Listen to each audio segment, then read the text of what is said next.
welcome to the Nasboys podcast. I'm your host, Mike, aka Mike Fob Fan 101, with my good friend and co-host Cam, aka Noticed_Cam. Howdy, y'all. So today we are going to get into this weekend's races over at Homestead, Miami.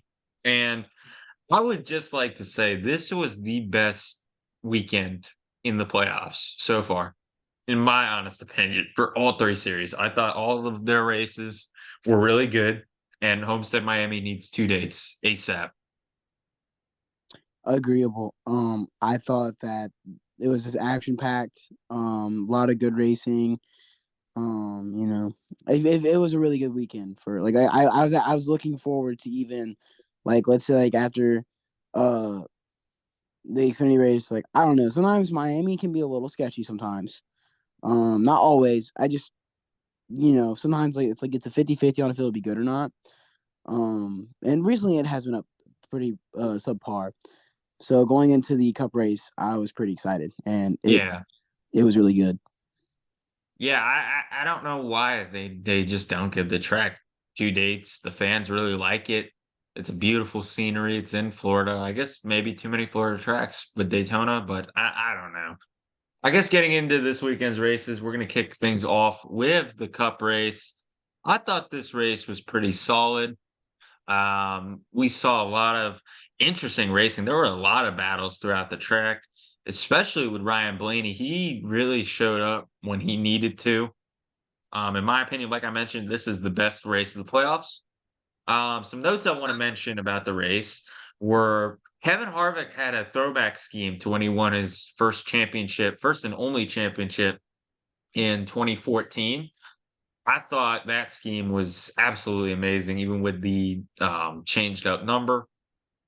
But then getting into the actual race with some incidents, we saw Ricky Stenhouse Jr. He spun out again. We also saw Larson. He hit the barrels. That was really weird. He's lucky he won that race. Here's that. And the 5's going to chase him in. To your point, Jeff, he cannot allow the 12 to get a lap. Look at the 5 gain to the rear bumper. The 5 into the water. The barrier's right at the end of pit road. He slides into him, damage to the right front. That's going to bring the yellow out. They're going to have to throw the caution to be able to repair those barriers. Kyle Larson just. It just looked like I don't know what he was doing. He said that he didn't anticipate Blaney to slow down that early, but from my angle, it looked like he was speeding. Blaney was going through the normal way, and Larson was really, really speeding through the lane. I don't know why he was doing that. We also saw Ross Chastain. He wrecked. There was a big wreck. I think the 15 car was involved in it as well. He'll try to take second away and sliding in and hitting the walls of 15. The 42's also involved. Another car here as well. That's the one of Ross Chastain. He's got right front damage. Not a big wreck, but a minor wreck. We also saw Denny Hamlin hit the wall. This was probably the biggest story of the race, as well as Martin Truex Jr. getting out of the race with a blown engine. So with the Hamlin thing, he was running Blaney pretty hard the last 40 laps. I saw him trying to get the side drafts off of him. Blaney was fighting really hard. It looked like they were both a little upset with each other, but it was awesome racing nevertheless. And then Truex blowing his engine was really surprising. He was up in the front for the majority of the day and just couldn't hang on to it. He's having a lot of bad luck throughout these playoffs. Truex ended up leading, as a matter of fact, 10 laps, with the most laps of the day being led by Ryan Blaney, who led 53. But going into the finish, we saw Byron. He came back when it mattered the most. He was leading a lot of the laps. Christopher Bell had a great race. He led 26 laps and was up front for a lot of the day. He really needed to show up when it mattered the most, considering last week he lost to Kyle Larson. But then congratulations to Christopher Bell. That was a great race. I really enjoyed it. I give the race a solid 9 out of 10. What did you think, Cam? If I had to give it an overall rating, I'd give it a 9 out of 10 as well. I just want to say, I'm glad Hamlin choked. No one likes Hamlin. All right. Sorry, but I just no. I'm not even gonna say sorry. I don't like Hamlin. I'm super happy for Ryan Blaney, dude. I am so happy for him. Man, I feel like we don't really see him in a lot of these. Like, we see him always get like super close, and like this is the closest he's been yet. So I don't know. It's just a really good feel good story for him. Which that makes me happy because I like Ryan Blaney. As for the race, Larson absolutely got uh barreled. Sorry, had corny, and Mike shaking his head. I'm glad someone recognized it. Glad someone did. Um, but overall, it was a good race. Truex went out. That kind of sucked. Seeing Harvick's scheme though was amazing. I love that scheme. I feel like that's a good way. That was a good way of going about it. Because if you guys don't know, he's leaving. You know. Um, but yeah, I don't know. That's sad, man. Like, is that weird to think about, Mike? That Kevin Harvick's leaving? No. I mean, I've thought he was going to leave in 2023 for the longest time. Yeah, but like, But it's really no. But sad I'm saying, like, because isn't it gonna feel a little weird though, seeing like that the number 4 car and not have Kevin Harvick in it next season? I was just about to say, yeah, I mean, it's the end of an era. Kevin Harvick has been in NASCAR since I was a kid. Well, not even when I was a kid. He was in there before I was born. So that's definitely sad. Um, Yeah, One point I wanted to make was about Denny Hamlin choking. For those of you that don't know, everybody on this podcast is a big time Denny Hamlin hater. So whenever he chokes, all three of us are going to be really happy. And I'm a little more outspoken, so I like to go and comment like, "Ha ha, he choked." So I've been doing that, and I have a Commanders profile picture. If you follow me on Instagram, which is probably stupid, I'm not gonna lie, I should probably change that because they suck. Um, but people are like, "Oh man, the Commanders suck." I'm like, "Is that your only argument? You realize your driver chokes every freaking year, so you got to make fun of football?" Like, sir, we're not even talking about football. We're talking about racing here. Why don't you go after like a logical example? Oh wait, you can't. My driver's Joey Logano, and he has 2 championships, and Hamlin is a freaking um 5-time choke artist. He is the choke artist championship right there. There's a you championship tell for him. Denny Hamlin. You tell him, Mike. Mike's spitting right now. Almost lost our family friendly image with that spitting, but yeah. Yeah, I don't know. I can't stand Hamlin, and his fans that try to defend him for his constant stupidity make them look more stupid. I agree I with will you. say though, some people that did good today that like kind of like surprised me. Tyler Reddick, I feel like he was doing like he finished off third. Reddick Uh, doesn't shock me doing well at this track. He's really good at mile and a halfs. he is. I just feel like I haven't seen him up front that much. I guess that's why. Like I haven't seen him like Like throughout the whole playoffs, yeah. I yes, can that's sort what of I was see what you're saying. talking about now. Yeah, that's more what I was saying. My bad. I should have restated myself. Um, AJ Allmendinger getting fifth, Ty Hmm. Gibbs coming in at seventh, Bubba Wallace in the sixth. Um, and then I don't know, like I don't want to say that's too rare, but Almirola getting ninth. I don't know. I feel like he's usually in No, like this that 10. is He's usually in that 10 to 15 range. yeah. Yeah, I would say AJ Allmendinger, no doubt. Top 5 finish. That's really crazy. Bubba Wallace definitely is a little bit surprising. I feel like he's turned up the intensity a lot. Ty Gibbs getting 7th. That surprises me a little bit. Yeah, yeah, Um, Joey Logano, he finished 8th after starting 36th. I'm not really too surprised about that. Eric Almirola started 30th, though. He did finish 9th. Austin Dillon ended up finishing 10th. He actually started 6th. That's pretty surprising. Austin Cindric got 12th. Ryan Preece got a top 15, first time in a while. Eric Jones finished in 14th. That's pretty much everyone I want to note. So I guess yeah, getting into people's thoughts, 50% said great, 50% said good, 0% said mess, that's okay, 0% said bad. No thoughts. Driver of the day, Christopher Bell. I I think I'm gonna give it to Ryan Blaney. I feel like he was up in the front most of the day and he led the most laps. Yeah, I'm gonna give it to Blaney as well. He did really good this race, so I'm keeping that. I guess we can talk about the truck race now because why not? Truck race was pretty exciting. There was a lot of battles similar. I feel like the truck and Xfinity race were really similar, so I might just like kind of go shorter into this. It wasn't as eventful as the Cup race, but truck and Xfinity race, I felt like they were really the same thing. There were some battles throughout the field.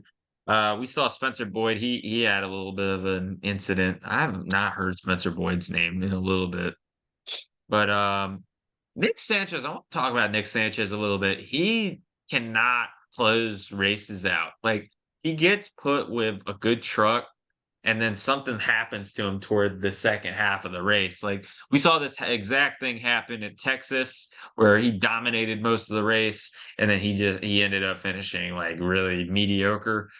He was up in the front for most of the race, first and second stage. I think he got some damage because I saw a picture on his Instagram with his truck and there was damage on the nose. But Corey Heim really dominated most of the race. That was your pick, Cam.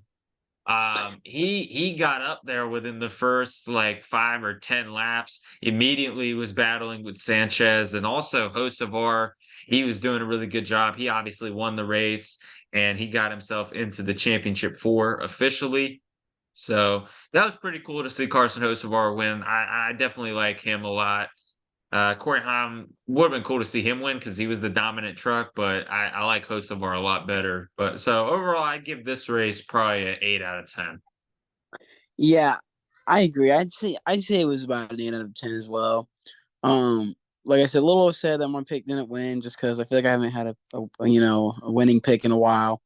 But I do like Hocevar a lot. So Trying to pull up the. All right, taking a look at who really impressed me in the truck race. We saw Stuart Friesen. He ended up finishing 6th. Raja Carew finished in 8th. Chase Purdy ended up 10th. Tanner Gray 11th. Jack Wood in 12th. Taylor Gray in 13th. 14th, Trevor Bayne was in this race for Rackley because they kicked Matt DiBenedetto out like idiots. So it's pretty much. Oh yeah, Marco Andretti was also in this race, and Bailey Curry too. How about that? He got a top 5. That's really rare. Just like Allmendinger getting a top 5 on an oval, that's really rare to see Bailey Curry get a top 5. He was in the 41 truck for Nice Motorsports. So yeah, taking a that one really shocked me when I was looking back and I saw him there. I was like, wait a minute. It's like, whoa. yeah, so taking a look at what you guys had to say. 0% said great, 0% said good, 50% said mass/okay, 50% said bad. The Motorsport Junkie says not a lot happened. I would not call it bad. Like, yeah, not a lot happened, and yeah, it was dominant, but I felt like the trucks were racing really close. It's not like they pulled away. Like in the Xfinity race, which we'll get into in a second. I mean, there was one guy who had a 14-second lead. Right. Yeah, no, I agree. Ben Rhodes with an awesome for driver of the day. Ben Rhodes with an awesome points paying pit strategy. I can respect Ben Rhodes with that because he was not in that much of a position to be in the final 4, but then they did make a good strategy call. He didn't win the race, but he ended up doing really well. I know that. He ended up finishing in 2nd. He led 22 laps. I think I'm going to give it to Corey Haim because I felt like he was more of the dominant truck, but Ben Rhodes is definitely close, like 2nd at least with the voting. Yeah, I'm also gonna give it to Corey Heim. Ben Rhodes would be definitely a close second because he led a good amount of laps too. But I mean, Corey Heim really just dominated. Right. So their final 4 is about to be interesting. That's their next race, as a matter of fact. I know Carson Hocevar's in it. Ben Rhodes. So for the final 4 for the trucks, Corey Heim, Carson Hocevar, Ben Rhodes, and Grant Imfinger. This is gonna be interesting. We'll talk about that more when the time comes.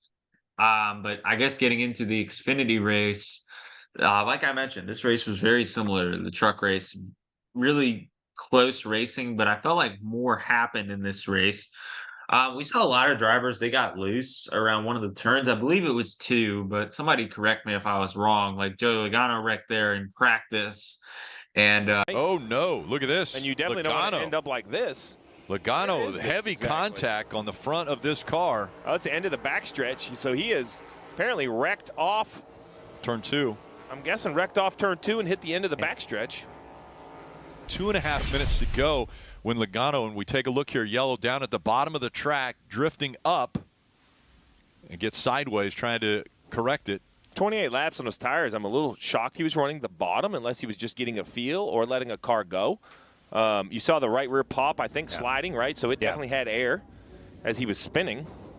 Yeah, it just as he comes off at that angle, when it jumps out from under you, you're tugging on the wheel a little bit to the left, and it just rotates, and it rotated all the way around, man.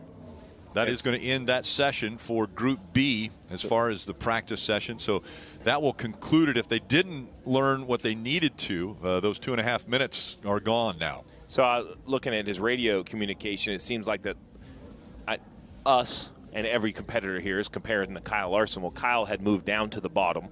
So I think they've asked Joey to go, hey, we'll go run the bottom and see where we stack up against Larson. So that answers the question of why he was at the bottom of 1 and 2. Is just to see what it's one thing to keep running the top, okay, but let's try to learn as much as we can, run the bottom a couple laps to see what our car needs. That's where Larson is. They even gave him a lap time that Larson ran, something to compare to. So that answers the question why he was on the bottom. And listen, people can say what they want. If I'm Paul Wolfe and I have Joey Logano, he's a champ. I'm going to ask him to do whatever I think I need. Bottom, top, middle, access lane. Like Logano is as great as they come, right? Champ, he does the thing. It just proves how hard these cars are to drive, right? He wrecked on his own. There were some drivers getting loose, and one of them was Sheldon Freed. He ended up getting really loose, I believe almost spun out, and he had a little bit of help from Sam Mayer. Let's see, we saw Chandler Smith, he had a wreck. That 00 cleared, contact in the back, the 16's around. Get a roll when you can. 2 cars involved, one of them being that 16 of Chandler Smith. That really sucks. Chandler Smith got his contract bought out from colleague, and he's going back to Joe Gibbs, which we talked about the possibility of that happening last episode. So thank you, Everybody Loves Racing, for that piece of news. We saw a tire fall onto pit road. That was really random. Here's that. Let's see. We also had Kyle Seek. He had a little bit of a fire in his pit box. That was really weird. But I guess the big topic from this race was Dale Jr. He was in the race, and he apparently wrecked Josh Berry. The extra second or two, because you're going to probably go a lap down. And to your point, DJ, they wanted a yellow, but they didn't want it that soon. Let's see what happened to the 8.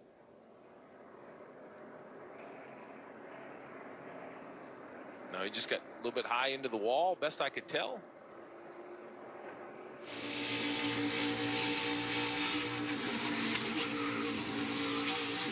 Oh, did Junior put him into the wall? It looked like Junior got loose and took the car he owns up the racetrack with him. Oh, yeah, Sure big enough. slide and cannonballed up into Josh Berry.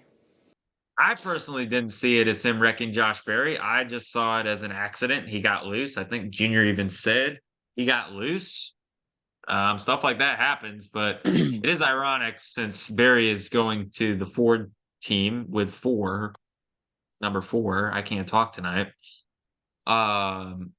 But yeah, overall the race was pretty solid. Congrats to Sam Mayer. Riley Herbst, though, he had a good effort toward the end of the race to try to get second. He had a really fast car. I feel like if he had a few more laps, he would have caught Sam Mayer. But you know, Sam Mayer has been on a run recently. Everybody thought he was mostly a road course ringer, but he's proven he can win on ovals, and he has the speed for ovals. Yeah, Sam Mayer has been pretty impressive in my opinion. I feel like he's put his name on the board for sure. Yeah, I honestly wasn't expecting Earnhardt to be in this race, so when I saw him, I was kind of confused. I don't know if I just forgot or whatever, but Yeah, it was like so confusing to see him there, and they're trying to start crap. It was just a racing incident. I don't think it had to do anything with him trying to purposely wreck Josh Berry or anything like that. I mean, they have no personal beef. He's not a petty driver. I mean, Dale he's Jr. Sorry to interrupt, but Dale Jr. is literally the guy that brought Josh Berry into the sport. I don't want to hear it. right, exactly. I'd also say that Cole Custer had a really dominating race. He led, I mean, a good 3/4 of the laps in the race. Yeah, yeah, Nemechek was he up did a in good front. job. Yeah, he did. Although it kind of sucks. He ended off 13th. That sucks for him. But yeah, Nemechek obviously had a good run. Yeah, Nemechek had a good run. Austin Hill ended up 4th. Um, my Joe pick Graff Jr. in in 10th. 10th. Yeah, Yeah, Derek and Derek Kraus had a pretty fast car. I think he had the fastest lap at one point. did he? I don't remember that, but he did. Yeah, I don't remember that, but he did lead the 21. He was up in front He for a did while. win the he did win the second stage Yeah, because of that's some true. pit strategy. But Joe yeah, Graff in overall, 10th is crazy though. yeah, I know. Yeah, that was a wild one. I saw him and I was kind of rooting for him. Like he kept getting past. I was like, keep going, Joe. I was like, keep going. But Right. overall, it was a decent race. If I had to give it a rating, I'd probably give it like a 8 out of 10. Same with the truck. Yeah, I'm gonna go 8 out of 10 as well. I think it was just like a slight bit better than the truck race. Yeah, I Taking agree. a look taking a look at what you guys had to say. 25% said great, 50% said good, 25% said message okay. Nobody said bad. Uh it was a good race from the motorsports junkie. All right, dude. Driver of the day tie between Dale Jr. and Riley Herbst. I think I'm going to give it to Sam Mayer. He was really dominant throughout the second half of the race. He took the lead around the second stage, then they pit, and then he pretty much led the majority of the third stage. So I'm going to give it to Sam Mayer. Yeah, I'll also give it to Sam just for his performance after the second. As for like the second option, it would be Cole Custer for me. I mean, he was up in front for a lot of that race, so I don't know. Just my Right. personal opinion. So taking a look at the point standings for this weekend's race, we see Christopher Bell. He's in first, obviously, with his win. Kyle Larson's in second with his win. William Byron is in third. He is 30 points above the cut line. And fourth is Ryan Blaney, 10 points above the cut line. On the cutoff, we see Tyler Reddick. He is 10 points back. Martin Truex Jr. is 17 back. Denny Hamlin is 17 back. And Chris Buescher is the last car out with 43 back. Martinsville will definitely be an interesting show for that, but we'll get into it in just a few minutes. Xfinity Series, Sam Mayer is in first. John Hunter Nemechek is second. Cole Custer is third. Austin Hill is fourth, 3 above the cut line. I believe he's actually tied with Cole Custer in terms of being above the cut line. They're both 3 above. Justin Allgaier -3 back in fifth. Sammy Smith is sixth, 49 back. Seventh is Chandler Smith, 54 back. And eighth is Sheldon Creed, 65 back. Then for the truck series, the championship 4 is pretty much settled for them. So it's Corey Heim, Carson Hocevar, Ben Rhodes, and Grant Infinger. Now we can get into the picks for this weekend's races over at Martinsville. So for the Xfinity race, I think it's going to be a really interesting race. I think, in my opinion, we will end up with the same Final Four. I think Justin Allgaier has a good chance, but I just really don't see him winning. But I think he has a chance to battle. So for my race pick, I'm going to say John Hunter Nemechek will go back-to-back at Martinsville this year. That's a really good pick. A solid pick at that too. I'm gonna be a little different here just because I'm gonna have Austin Hill.